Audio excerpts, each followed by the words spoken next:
Hello students. मैं पद्माकर मिश्रा फिर आप लोग के साथ अपने YouTube channel economics eight finger tip के साथ एक नए टॉपिक लेकर के आपके बीच उपस्थित हूं। आज का टॉपिक है central bank and its function. इसके पहले हम लोगों ने commercial bank and its function की बात की, क्रेडिट क्रिएशन की बात की। उसके पहले हम लोगों ने मनी की बात की, बार्टर सिस्टम की। जब बार्टर सिस्टम की बात कर रहे थे तो उसमें कुछ प्रॉब्लम्स थी। उस प्रॉब्लम को सॉल्व करने के लिए मनी इंट्रोड्यूस हुआ और मनी से रिलेटेड एक्टिविटी के लिए हम लोगों ने कॉमर्शियल बैंक की बात की, उसके फंक्शन की बात की।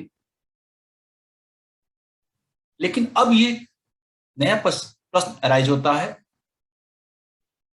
कि मनी से रिलेटेड जितनी एक्टिविटी होती है वह कौन उसको ऑब्जर्व करता है, कौन उसको परफॉर्म करता है। मनी की supply central government of India के द्वारा किया जाता है।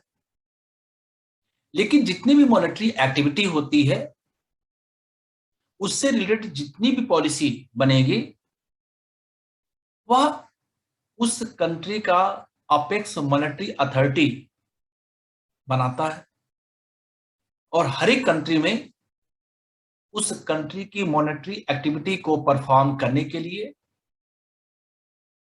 ऑब्जर्व करने के लिए, रेगुलेट करने के लिए एक अपेक्स मॉनेटरी अथॉरिटी होगी जिसको सेंट्रल बैंक कहते हैं। वह सेंट्रल बैंक हर एक कंट्री में अलग अलग नाम से जाना जाता है। फंक्शन उसका सेम होगा लेकिन नाम अलग अलग है। उसी कॉन्टेक्स्ट में आज हम बात करेंगे कि हमारे इंडिया में भी एक सेंट्रल बैंक है जिसको रिजर्व बैंक ऑफ इंडिया के नाम से जानते हैं। यानी हमारे देश में जितनी भी मॉनेटरी एक्टिविटी होती है वह रिजर्व बैंक ऑफ इंडिया के द्वारा परफॉर्म किया जाता है। और रिजर्व बैंक ऑफ इंडिया हमारे देश में अपेक्स मॉनेटरी अथॉरिटी है, बॉडी है जो जितनी भी मॉनेटरी पॉलिसी होगी, मनी से रिलेटेड जितनी एक्टिविटी होगी उसको ऑब्जर्व करना, पॉलिसी को फॉर्मुलेट करना, इंप्लीमेंट कराना, यह रिजर्व बैंक ऑफ इंडिया का काम। इसमें कुछ फैक्ट्स भी हम आपको दे रहे हैं। वो फैक्ट्स है सेंट्रल बैंक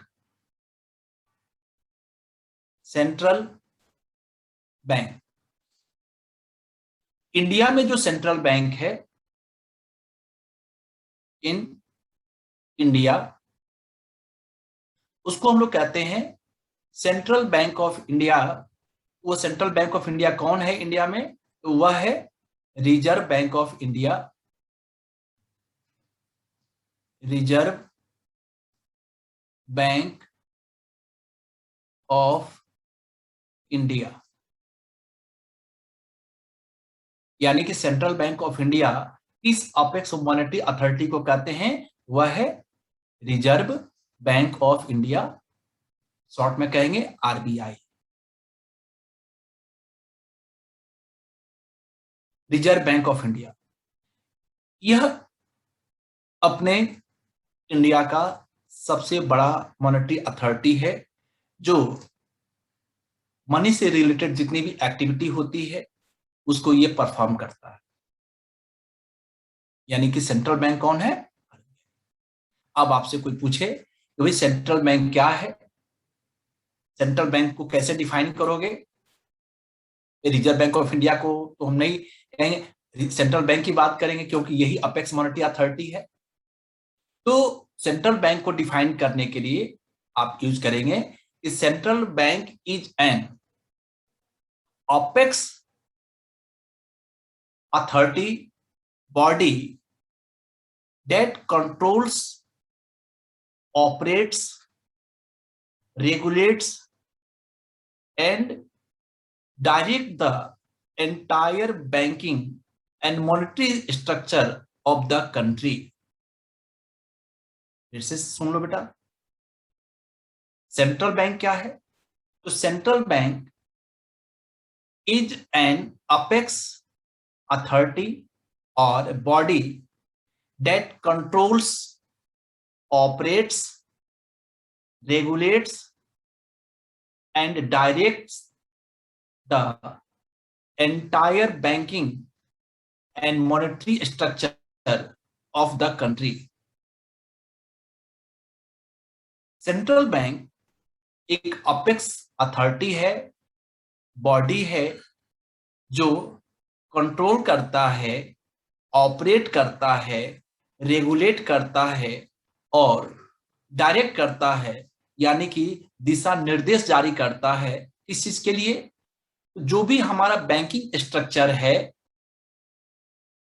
जो हमारा मॉनेटरी स्ट्रक्चर है हमारे देश का, उसको।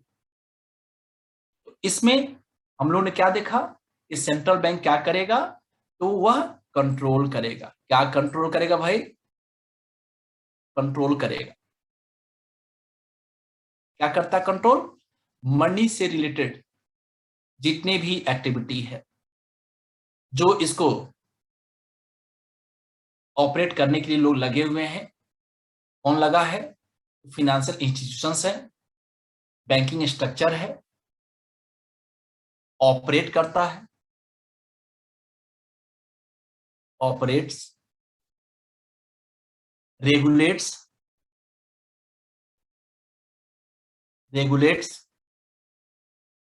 Directs.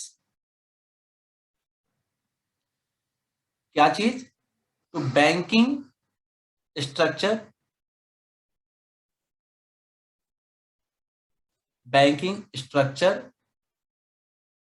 As well as monetary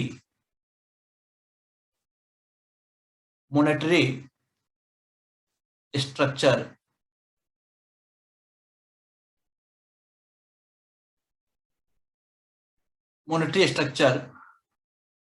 of the economy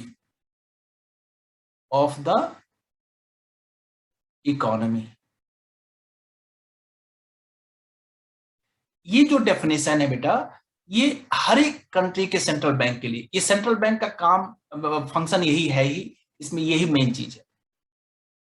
अभी आगे और हम बताएंगे आपको। तो सेंट्रल बैंक के लिए क्या है? तो control, operates, regulates, directs banking structure and monetary structure of the economy. यहां तक कोई दिक्कत आपको? हर एक कंट्री में एक अपेक्स मॉनेटरी अथॉरिटी है, जिसको हम लोग कहते हैं सेंट्रल बैंक, और उसका नाम अलग अलग देश में अलग अलग है। जैसे हम यूएसए में बात करें तो यूएसए का सेंट्रल बैंक, उसका नाम है फेडरल रिजर्व बैंक।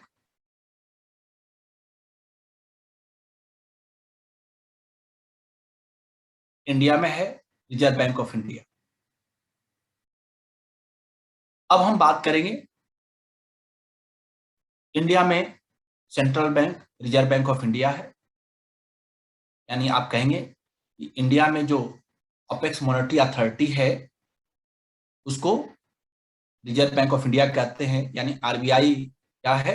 इंडिया का सेंट्रल बैंक। अब हम लोग चलते हैं आरबीआई के बारे में बात करते हैं, रिजर्व बैंक ऑफ इंडिया के बारे में बात करते हैं। RBI, reserve Bank of India, ये कब स्टैब्लिश हुआ? एस्टेब्लिशमेंट ऑफ आरबीआई 1935, लेकिन reserve Bank of India establish 1935 में तो हुआ, लेकिन इसका एस्टेब्लिशमेंट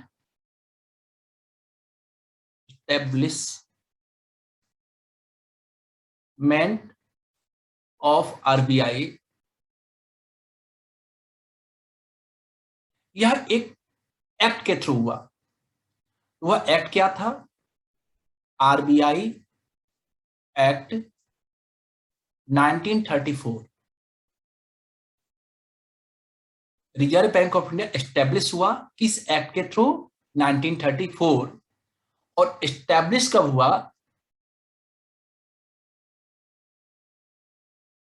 एस्टेब्लिश्ड कब हुआ? तो अप्रैल 1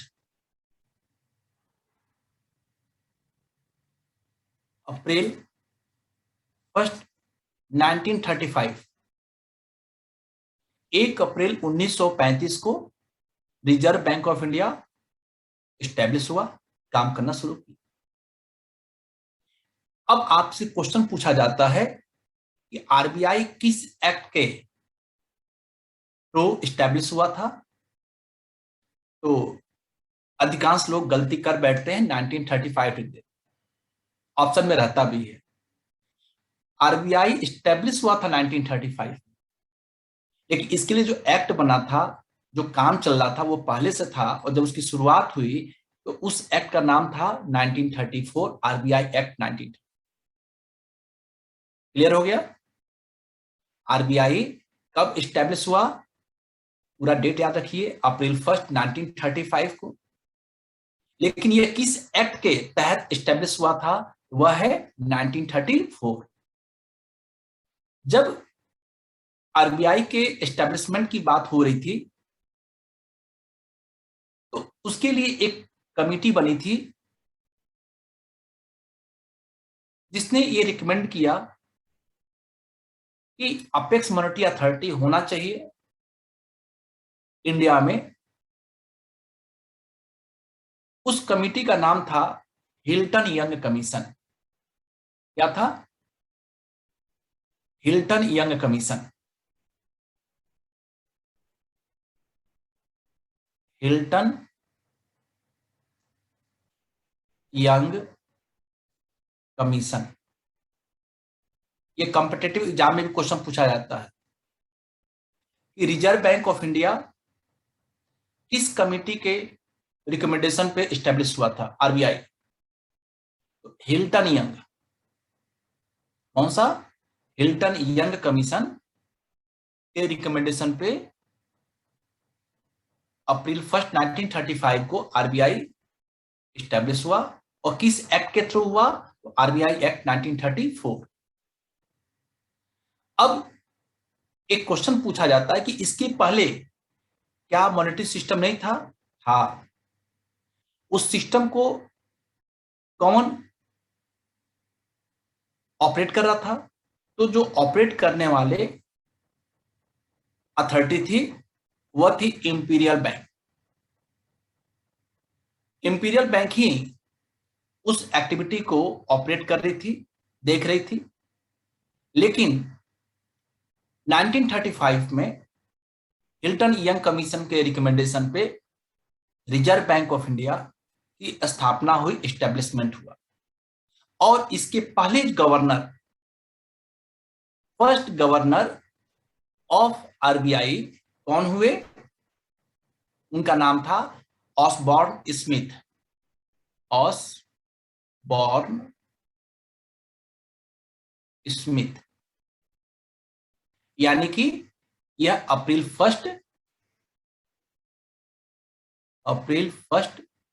1935 से लेकर के और 30 जून 1937 तक रहे। 1937 तक। पहले आरबीआई के गवर्नर कौन थे बेटा? ये याद रखिएगा, फैक्ट है। आरबीआई के पहले गवर्नर ऑसबॉर्न स्मिथ थे। और इसी के पैरेलल एक और क्वेश्चन पूछा जाता है, on the eve of independence और at the time of independence RBI के गवर्नर कौन थे 1947 में? कौन थे? तो आरबीआई के गवर्नर सीडी देशमुख थे। कौन थे? सीडी देशमुख। नोट कर लीजिए, सीडी देशमुख। 1947, क्योंकि इनका जो कार्यकाल था सीडी देशमुख का, वह 1943 से 1949 तक का था। और अपना देश आजाद हुआ 15 अगस्त 1947 को। तो क्वेश्चन बनता है, eight the time of independence RBI के गवर्नर कौन थे? तो मिस्टर सीडी देशमुख थे। डेट आपसे पूछ लिया जाए, आप ये भी नोट कर लीजिए, ऐसे पूछेगा नहीं। 11 अगस्त 1943 से और 30 जून 1949। 30 जून 1940। और इस समय आरबीआई के गवर्नर कौन है? तो इस समय 25th गवर्नर है आरबीआई के। उनका नाम है मिस्टर शक्तिकांत दास। शक्तिकांत दास। इनका कार्यकाल 3 साल के लिए है। 12 दिसंबर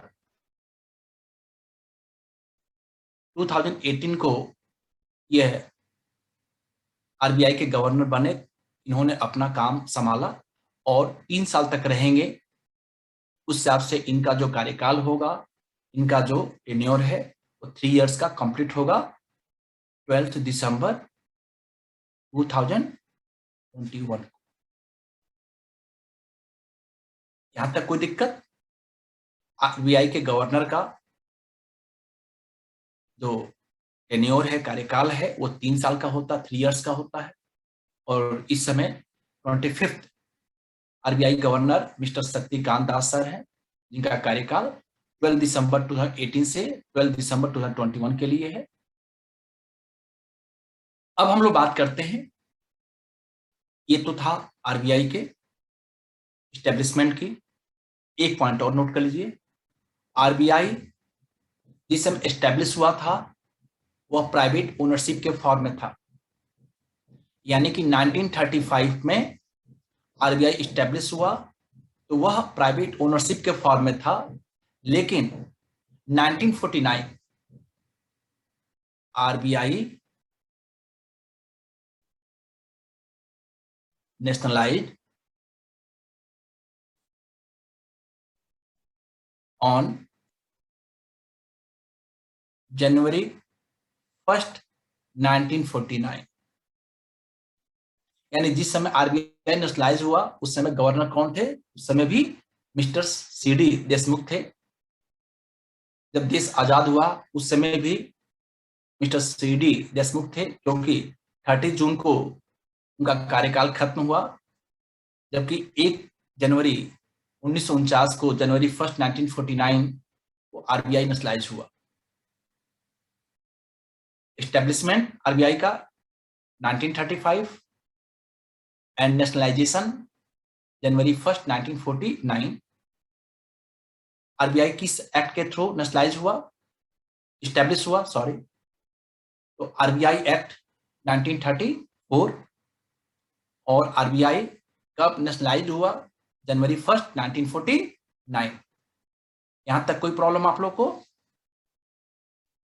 एनी प्रॉब्लम? अब हम बात करेंगे आरबीआई का फंक्शन क्या है, यानी सेंट्रल बैंक का फंक्शन क्या है। ठीक है, फंक्शंस ऑफ, हेडिंग लिख लीजिए, फंक्शंस ऑफ सेंट्रल बैंक और आरबीआई। हम आरबीआई की ही बात कर रहे हैं। सेंट्रल बैंक का फंक्शन या आरबीआई का फंक्शन, दोनों क्या है, वह एक ही है ना। सबसे पहला फंक्शन है सेंट्रल बैंक का issuing currency. Issuing currency, currency issue करने का होल सोल राइट उस कंट्री के सेंट्रल बैंक का है। तो इंडिया में सेंट्रल बैंक आरबीआई है, आरबीआई के द्वारा करेंसी इशू की जाएगी। जैसा कि पहले हम बता चुके हैं कि करेंसी का मतलब होता है, करेंसी का मतलब होता है paper notes, paper notes plus coins, दोनों को मिलाते तो क्या बनता है, करेंसी। लेकिन थोड़ा सा यहां पे अलग है। इंडिया में ₹1 paper note and all denomination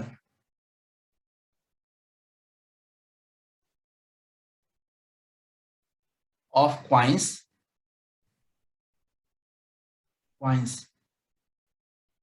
issued by ministry of finance, government of India. Government of India का मिनिस्ट्री ऑफ फिनांस ₹1 का नोट और जितने भी डिनोमिनेशन के क्वाइंस हैं वह इशू करेगा। लेकिन ₹1 से अधिक डिनोमिनेशन का जो पेपर नोट होगा, पेपर नोट ध्यान रखिएगा, ₹1 से ज्यादा यानी ₹2 इस समय ₹2000 का पेपर नोट मार्केट में है। यानी किस किस डिनोमिनेशन का पेपर नोट मार्केट में है, तो ₹2 का है, ₹5, ₹10, ₹20, ₹50, ₹100, ₹200, ₹500 एंड ₹2000। इतने डिनोमिनेशन के पेपर नोट्स इंडिया में हैं। यानी कुल कितने डिनोमिनेशन हुए बेटा, 1 2 3 4 5 6 7 8 9, यानी कि 9 डिनोमिनेशन के पेपर नोट्स, 9 डिनोमिनेशन के पेपर नोट आरबीआई के द्वारा इशू किया जाता है। इस पे आरबीआई की गवर्नर का सिग्नेचर होता है। जितने भी पेपर नोट इशू किए जाते हैं आरबीआई के द्वारा, ₹2 से लेकर ₹2000 तक का, उस पे आरबीआई के गवर्नर का साइन होता है,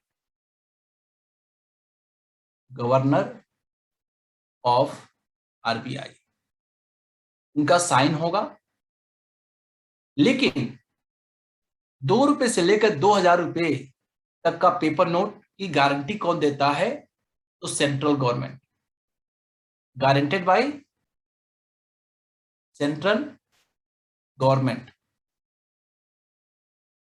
इशू करने का काम तो आरबीआई का है, लेकिन उसकी गारंटी कौन देता है, central bank, sorry central government of India. अब आपसे इस क्वेश्चन पूछा जाता है तो उसमें ऑप्शन देगा, governor RBI, finance minister, central government और फिनांस मिनिस्टर। याद रखिएगा central government of India, guaranteed by central government of India. आप पेपर नोट लीजिएगा, देखिएगा ऊपर जहां लिखा रहता है रिजर्व बैंक ऑफ इंडिया, उसके ठीक नीचे ब्रैकेट में, नहीं ब्रैकेट में नहीं होगा, just below reserve Bank of India लिखा होगा, गारंटेड बाय सेंट्रल गवर्नमेंट। अब आपको क्लियर हो गया। 1 रुपए का नोट इशूड बाय, ये जो है गवर्नमेंट ऑफ इंडिया का ministry of finance, ministry of finance, and signed by. 1 रुपए के नोट पे कौन साइन करता है? Finance secretary, finance secretary, ministry of finance के। लेकिन 1 रुपए के नोट की गारंटी कोई नहीं देता बेटा।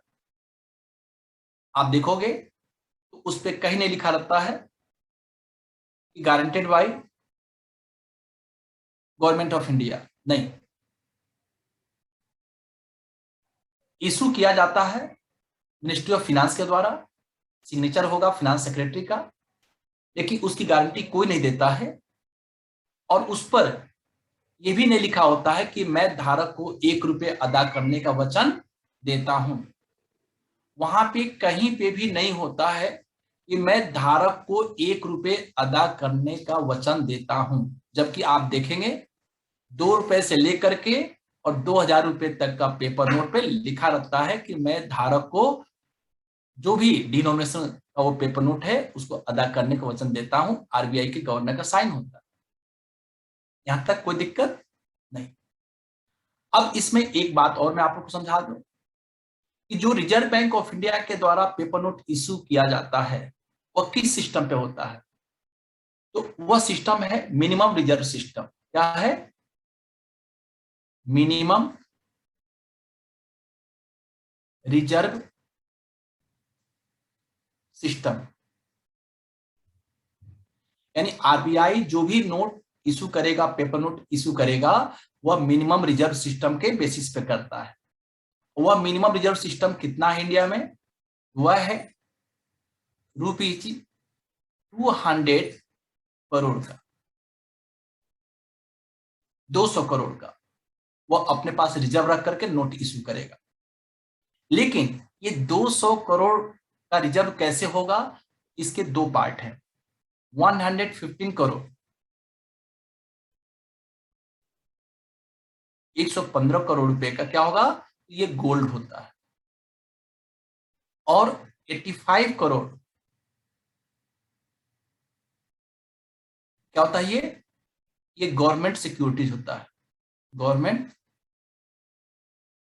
सिक्योरिटीज। 115 करोड़ रुपए का जो गोल्ड होगा, ये करोड़ है बेटा, ये जो गोल्ड रखा जाता है इसका जो वैल्यू होता है, जो मार्केट वैल्यू, ये नहीं रहता है। उसका वैल्यू अलग होगा, वो केवल रिजर्व के टर्म में उसका यूज किया जाएगा। जैसे आज हम देख रहे 45 लाख रुपीज पर किलोग्राम है, ऐसा नहीं है। इसका रेट अलग होता है बेटा, मार्केट रेट से कम होता है। वह जो रेट होगा उस रेट पे हम लोग जाए परचेज करें तो हम लोग को नहीं मिलेगा। वो केवल नोट इशू करने के टर्म में यूज किया जाता है। तो मिनिमम रिजर्व सिस्टम 200 करोड़ का है, 115 करोड़ का गोल्ड, 85 करोड़ का गवर्नमेंट बॉन्ड सिक्योरिटीज होता है। नोट इशू करने का जो टर्म्स कंडीशन है मैंने आप लोग को बता दिया। अब इसके बाद से क्या है कि सेंट्रल बैंक, यानी कि हम बात करें किसकी? रिजर्व बैंक ऑफ इंडिया की, यह होलसेल अथॉरिटी है नोट इशू करने का, करेंसी इशू करने का। उससे क्या एडवांटेजेस है?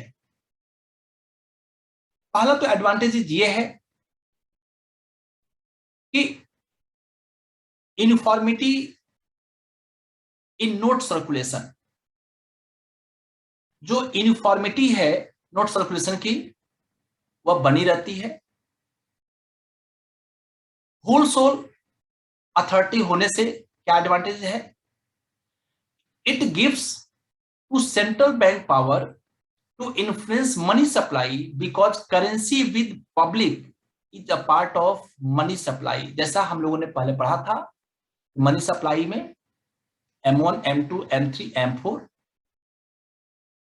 पब्लिक के पास कितना पैसा है सर्कुलेशन में, कितने पैसे आरबीआई से इशू किए गए, कितने पैसे पब्लिक ने बैंक के पास डिपॉजिट कर दिया, सब को पता है। नेक्स्ट एडवांटेजेस क्या है इसका? It enables the government to have supervision and control over the central bank with respect to issue of notes. Next क्या होगा? It ensures public faith in the currency system. जो पब्लिक है, लोग हैं, उनका विश्वास है, ये अथॉरिटी है, इनका काम है नोट इशू करना, उस पर ध्यान रखना, मॉनिटर करना, तो लोग विश्वास करते हैं। It helps in stabilization of internal and external value of currency. वह ये देखते हैं हमारी जो करेंसी की वैल्यू है उसका इंटरनल वैल्यू क्या है, उसका एक्सटर्नल वैल्यू क्या है। यानी कि यदि हमारी करेंसी की एक्सटर्नल वैल्यू घट रही है, उसको भी हमें मेंटेन करना है। क्यों घट रही है? हमारे कंट्री में इन्फ्लेशन हो रहा, महंगाई हो रही है, तो महंगाई की समस्या को भी दूर करना इनका काम है।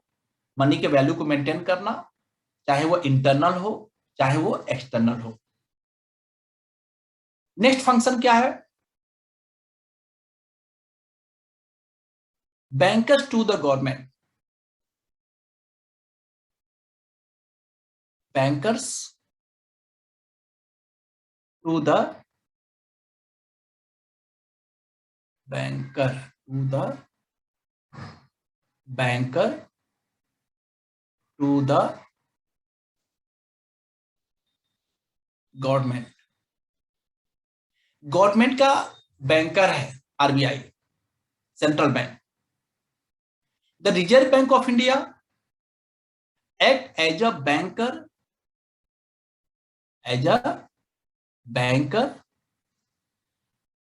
act as an agent, act as an financial advisor,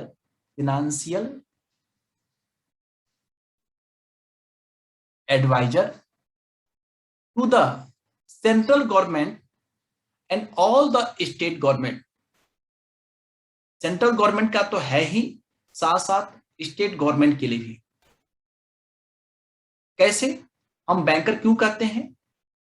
क्योंकि as a banker it carries out all banking business of the government। क्या? It maintains a currency account for keeping their cash balance। It accepts receipt and makes payment for the government and carries out exchange, remittances and other banking operations। RBI, Reserve Bank of India, also gives loan and advances to the government for short periods, temporary periods। The government borrow money by selling treasury bills to the central bank। यानी treasury bill government cell करती है central bank को, और उसके basis पे वो उनसे पैसे प्राप्त करती है ताकि जो उनकी रिक्वायरमेंट हो पूरी हो सके। एजेंट कैसे? As an agent the central bank also has the responsibility of managing the public डेब्ट। यदि गवर्नमेंट को पैसा चाहिए, उधार चाहिए, तो सेंट्रल बैंक अपनी मॉनेटरी पॉलिसी के थ्रू पब्लिक से पैसे उधार के रूप में बोरो करती है और वह पैसा गवर्नमेंट को देती है। तो चाहिए गवर्नमेंट को पैसा, पैसा है किसके पास? वो मनी है पब्लिक के पास। तो पब्लिक से गवर्नमेंट के पास कैसे पैसा जाएगा? तो वह चैनल जो होगा वो आरबीआई है। आरबीआई अपनी पॉलिसी बनाती है और उस पॉलिसी को कॉमर्शियल बैंक के थ्रू पब्लिक से पैसे उधार लेते हैं और गवर्नमेंट को देते हैं, वो एजेंट हो गया। फिनेंशियल एडवाइजर कैसे है? जब गवर्नमेंट कोई पॉलिसी बनाती है जिसमें एक्सपेंसेस की बात हो रही है, तो वहां पे फंड की जरूरत पड़ती है, तो गवर्नमेंट वहां पे एक बार पूछती है कि भाई मैं ये प्लान करने जा रहा हूं, मेरी ये प्लानिंग है, उसमें इतने पैसे खर्च होने की संभावना है और इतने पैसे मिलने की संभावना है। यदि इतने पैसे हमें नहीं मिल पाए तो क्या आप मुझे हेल्प करेंगे? अब वहां पे सेंट्रल बैंक यानी आरबीआई गवर्नमेंट को एडवाइस करेगा कि आप जो काम कर रहे हैं इससे इकोनॉमी के ऊपर क्या प्रभाव पड़ेगा। यानी कि as a financial adviser, Reserve Bank of India advises the government from time to time on economic, financial and monetary matters. आपकी जो पॉलिसी है उस पॉलिसी से क्या प्रभाव पड़ रहा है। आपने हमसे कहा था कि इस तरीके की चीजें हम करना चाह रहे हैं, वो चीज उस समय के लिए तो सही था लेकिन इस समय वो फेवरेबल नहीं है। तो गवर्नमेंट वहां पे अपने उस प्लान में, पॉलिसी में कुछ चेंजेस लाएगी जिससे कि जो वह प्रॉब्लम अराइज हुआ है इकोनॉमी में वह कम हो सके, खत्म हो सके। Banker to the government clear हुआ। नेक्स्ट क्या बनता है टॉपिक बेटा? Point number 3,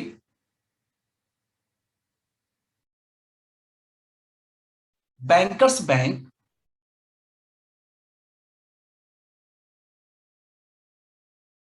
bankers bank and supervisor and supervisor. Bankers bank का मतलब क्या हो बेटा? जितने कॉमर्शियल बैंक हैं उन सभी कॉमर्शियल बैंकों का ये हेड है। जितने भी हम लोग मनी डिपॉजिट करते हैं तो मनी डिपॉजिट कराने का काम, एक्सेप्ट करने का काम कौन करता है? Commercial bank. कॉमर्शियल बैंक को हम लोगों ने पढ़ा था accepting deposit and advancing of loans. लेकिन जितने कॉमर्शियल बैंक हैं उन कॉमर्शियल बैंकों का भी एक अकाउंट सेंट्रल बैंक यानी आरबीआई के पास होता है। ठीक, यानी कि इनडायरेक्टली हम लोग का अकाउंट आरबीआई के पास है। लेकिन ऐसा नहीं है कि हम जाए आरबीआई से कहें मुझे पैसा दीजिए, नहीं, वह काम कॉमर्शियल बैंक करेगा। हमें कॉमर्शियल बैंक के पास जाना होगा, आरबीआई के पास नहीं चले जाएंगे, या उनसे जाकर नहीं कहेंगे साहब वो मेरा अकाउंट ओपन नहीं करे, आप मेरा अकाउंट ओपन कर लीजिए, आप तो सभी लोग के बॉस है ना, बैंकर्स बैंक है। नहीं, वो कहेंगे कि ठीक है आप जाइए, मैं कॉमर्शियल बैंक इस समय प्राइवेट बैंक है, गवर्नमेंट बैंक्स हैं, उनके पास जाइए, जो वह रिक्वायरमेंट आपसे चाहते हैं उनको दीजिए और आपको वो अकाउंट ओपन कर देंगे, आप अपना पैसा जमा करें। कोई डाउट यहां पे? As a banker to banks,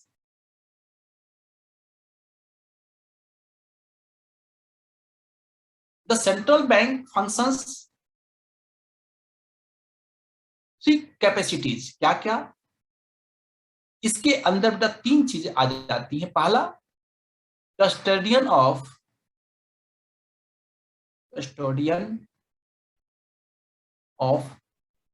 cash reserve.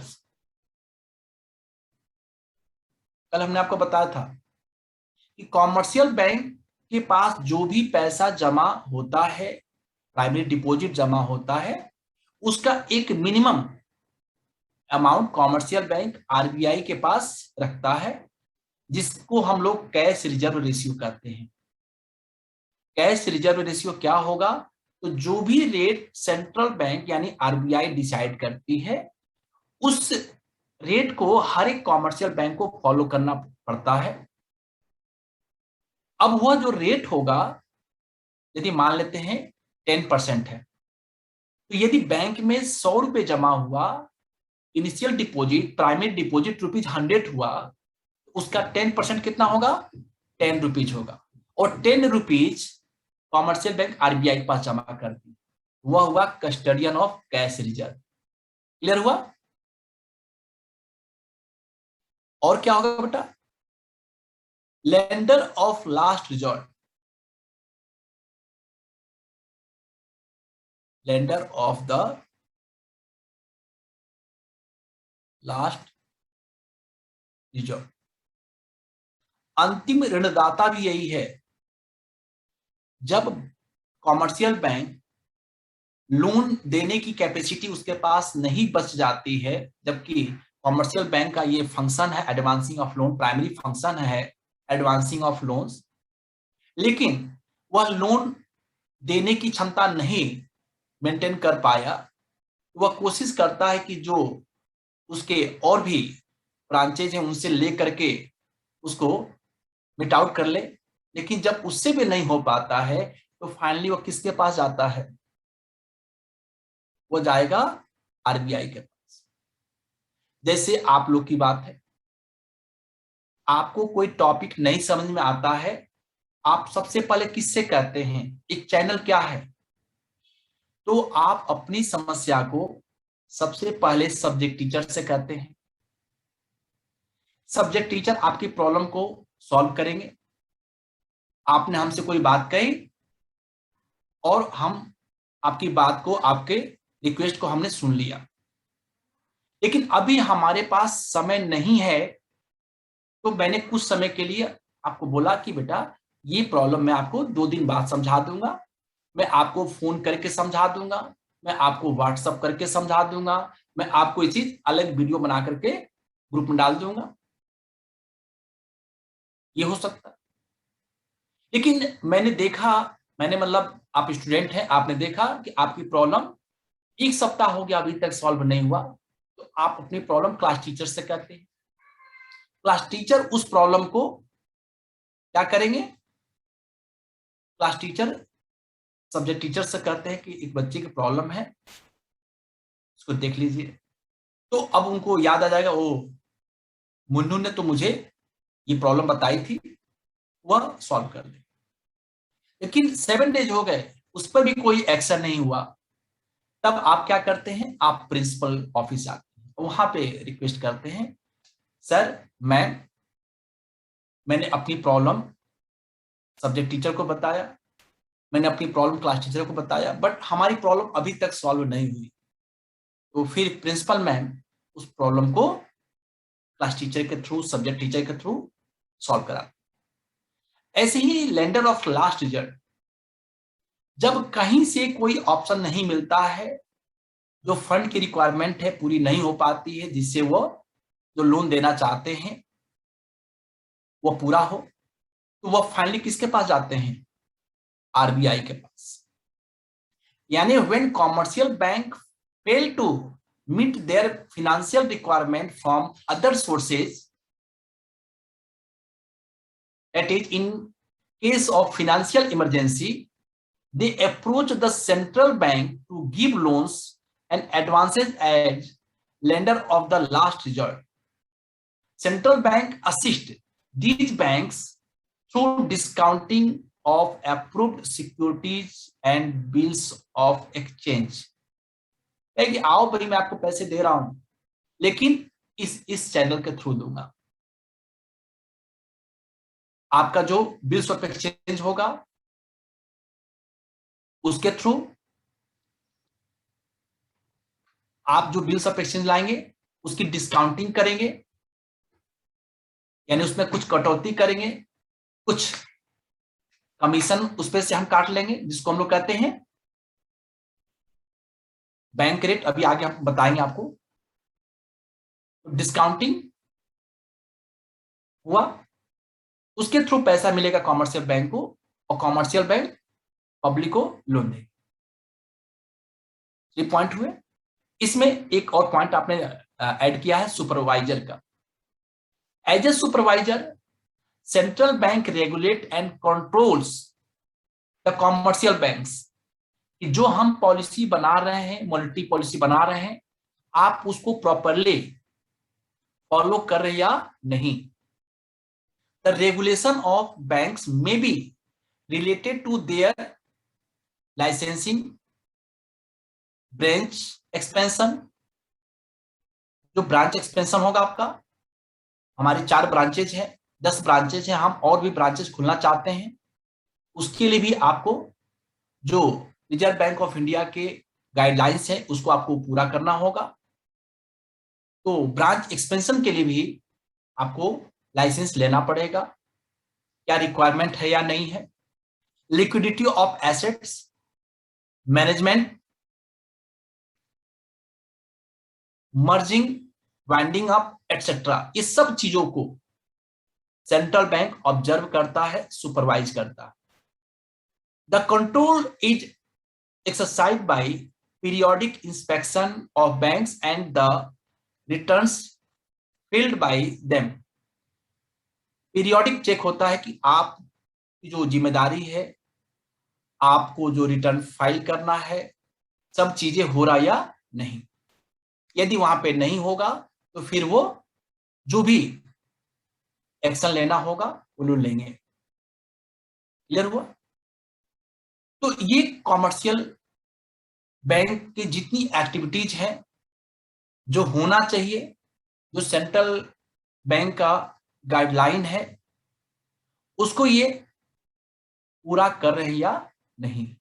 यदि नहीं पूरा करेंगे तो सेंट्रल बैंक आरबीआई उनको नोटिस देती है कि भाई देखो, आपका ये काम सही तरीके से नहीं हो रहा है, रूल के अकॉर्डिंग नहीं हो रहा है, आपको ये काम रूल के अकॉर्डिंग करना चाहिए। और इसके बाद एक और उनका फंक्शन होता है जिसको कहते हैं, क्या कहते हैं, credit control. Credit control,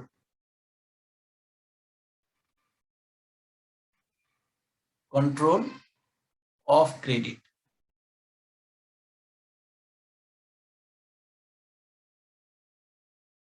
central bank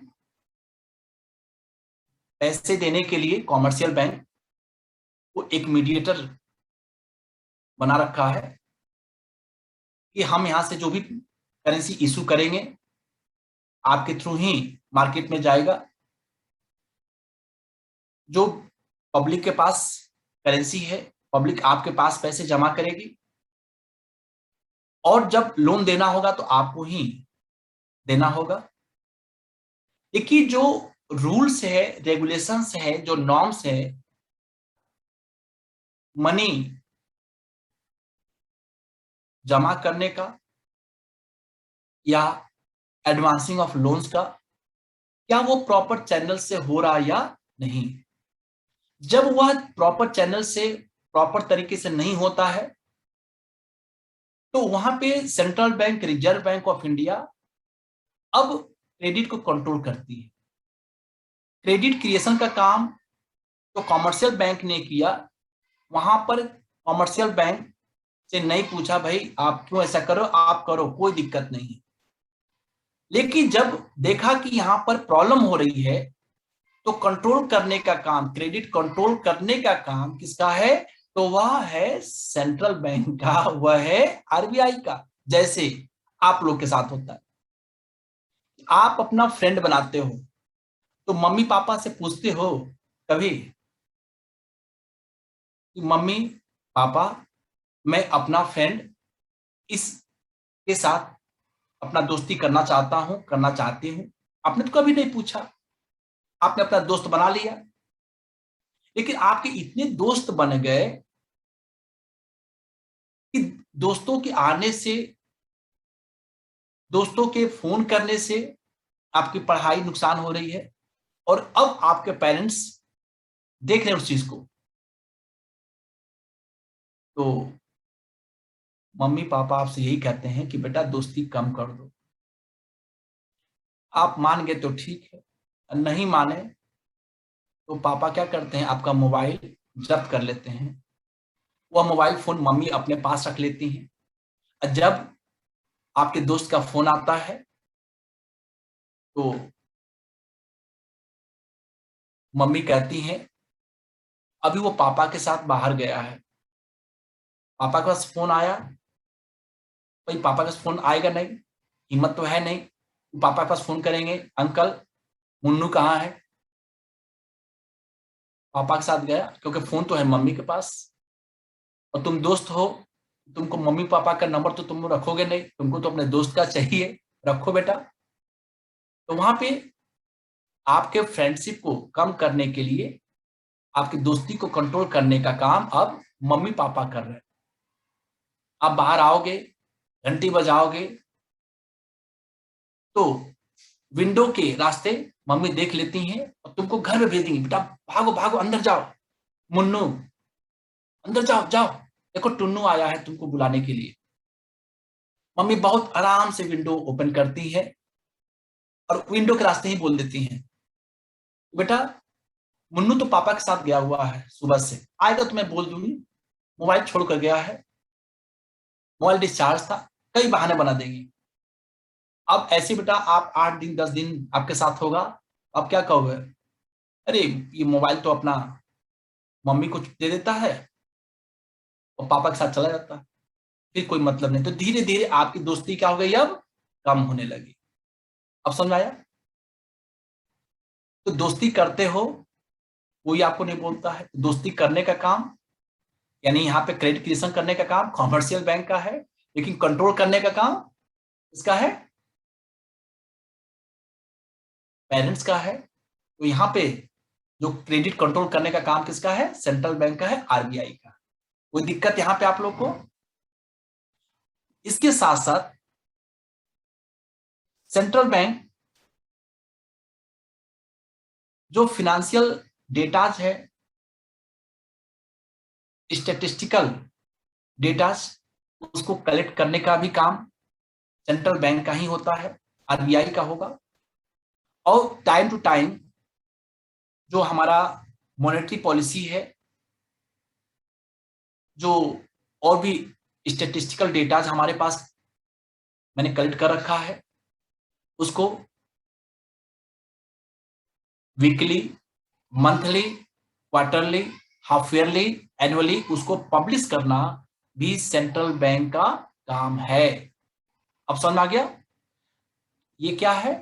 आज मैंने आपको बताया कि सेंट्रल बैंक के कौन कौन से फंक्शंस हैं, सेंट्रल बैंक का क्या काम है, और सेंट्रल बैंक इंडिया में रिजर्व बैंक ऑफ इंडिया है, इसकी स्थापना कब हुई। तो आपसे पूछा जाए कि आरबीआई के कौन कौन से फंक्शन हैं, तो पहला फंक्शन आप बोलोगे बेटा issuing currency. Second function bankers to the government, उसमें सेंट्रल बैंक यानी आरबीआई गवर्नमेंट का बैंकर है, गवर्नमेंट का एजेंट है, गवर्नमेंट का फाइनेंशियल एडवाइजर है। Bankers bank and supervisor, bankers bank का मतलब सभी बैंकों का हेड है, जो भी कॉमर्शियल बैंक है जो उनके पास डिपॉजिट होगा, उनके द्वारा एक कैश रिजर्व आरबीआई को जमा किया जाता है, जिसको कहते हैं कैश रिजर्व रेशियो। तो जो कैश रिजर्व होगा, कस्टडियन ऑफ कैश रिजर्व, वह आरबीआई के पास होगा। लेंडर ऑफ लास्ट रिजल्ट, जब कॉमर्शियल बैंक के ऊपर कोई ऐसा फाइनेंशियल प्रॉब्लम आती है, इमरजेंसी आता है, वह फाइनेंशियल नीड को फुलफिल नहीं कर पाता है, तो वह सेंट्रल बैंक से कॉमर्शियल बैंक रिक्वेस्ट करेगा कि भाई मुझे ये पैसा चाहिए, मुझे मुन्नू को लोन देना है। तो सेंट्रल बैंक कॉमर्शियल बैंक को लोन देगा, जो भी वह रूल्स होगा, जो सिक्योरिटीज होगा उसको रख करके, जो बिल्स ऑफ एक्सचेंज है उसकी डिस्काउंटिंग करके देगा।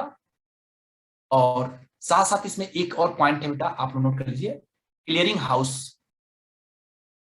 क्लियरिंग हाउस, क्लियरिंग हाउस का काम क्या होता है, जितने भी चेक्स हम लोग डिपॉजिट करते हैं कॉमर्शियल बैंक में, एक कॉमर्शियल बैंक का चेक हम दूसरे कॉमर्शियल बैंक में ले जाकर जमा करते हैं या उसी बैंक में जमा करते हैं, उस बैंक का तो दिक्कत नहीं है, उसने तो चेक कर लिया, लेकिन दूसरे बैंक में जमा करते हैं तो वो कैसे अप्रूव होगा, उसको क्लियर करने का, उसको अप्रूव करने का काम सेंट्रल बैंक करती है।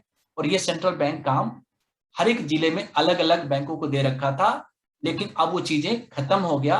अब जो है वो इलेक्ट्रॉनिक फॉर्म में उस चेक को बैंक स्कैन करके और जिस बैंक से इशू किया गया है उसको वह इलेक्ट्रॉनिक फॉर्म में मेल के थ्रू वह सेंड करता है।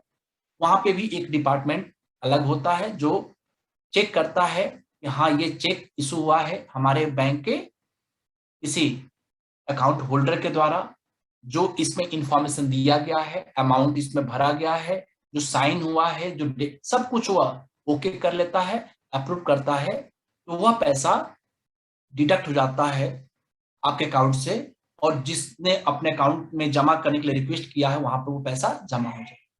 लेकिन उस बीच आप देखते होंगे आपके अकाउंट से पैसा डेबिट हो गया, लेकिन अगले के अकाउंट में क्रेडिट नहीं हुआ, तो वो पैसा कहां जाता है?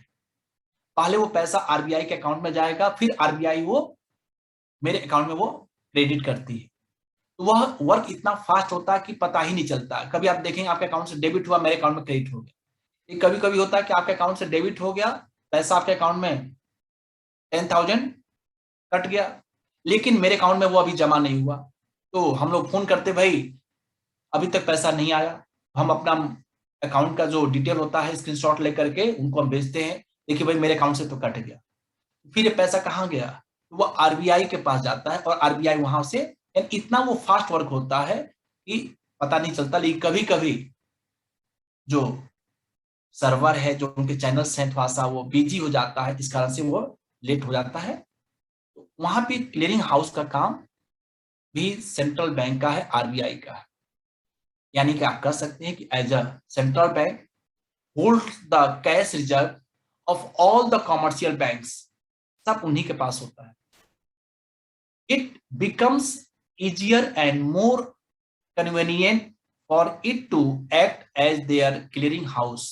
जब उन्हीं के पास सब कुछ है तो आपके चेक को क्लियर करने में कोई दिक्कत नहीं होगी, सब अप्रूव करेंगे। All commercial banks have their accounts with central bank.